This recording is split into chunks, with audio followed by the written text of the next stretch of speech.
پرہیزگاری کا سبق۔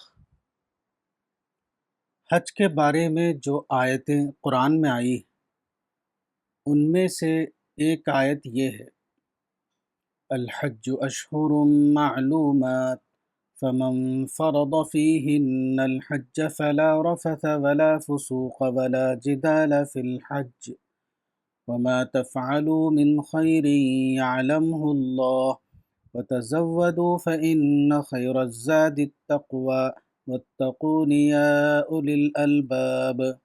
البقرہ 197۔ حج کے متعین مہینے ہیں، پس جو شخص ان میں حج کا عزم کرے تو اس کے لیے حج میں نہ شہوت کی بات کرنا ہے، نہ فسق کی بات، نہ لڑائی جھگڑا، اور تم جو نیکی بھی کرو گے اللہ اس کو جانتا ہے، اور تم زاد راہ لو کیونکہ تقوی کا زاد راہ سب سے بہتر ہے، اور اے عقل والو مجھ سے ڈرو۔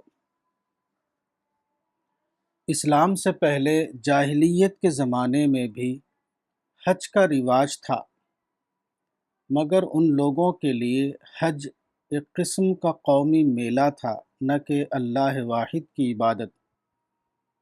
چنانچہ اس زمانے میں حج کے دنوں میں وہ سب کچھ ہوتا تھا جو قومی میلوں میں عام طور پر ہوتا ہے۔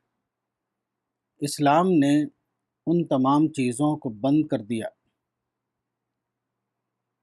اسی سلسلے کا ایک حکم یہ دیا گیا کہ حج کے زمانے میں رفث اور فسوق اور جدال سے مکمل پرہیز کیا جائے۔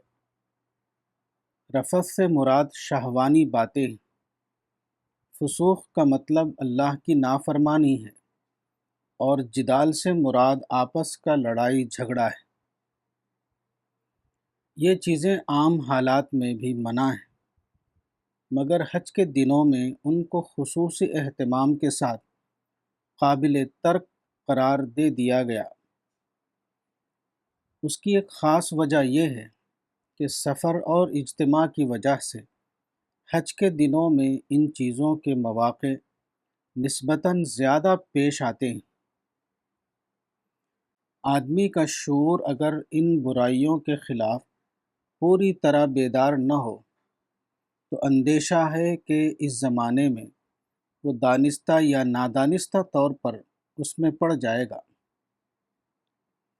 مومن وہ ہے جو شہوت کے لیے جینے کے بجائے مقصد کے لیے جینے لگے۔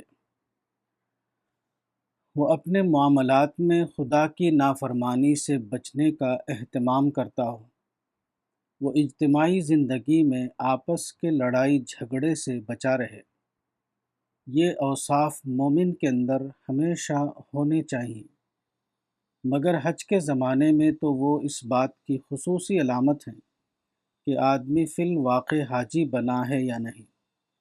اگر آدمی کے اوپر تقوی کی وہ کیفیات طاری ہوئی ہوں جو واقعتاً سفر حج کے دوران طاری ہونی چاہیے تو ناممکن ہے کہ وہ ان برائیوں میں پڑے۔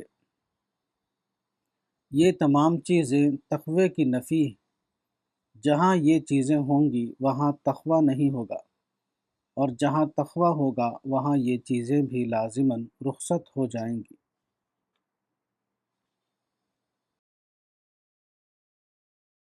کتاب حقیقت حج، مولانا وحید الدین خان، صفحہ نمبر 97۔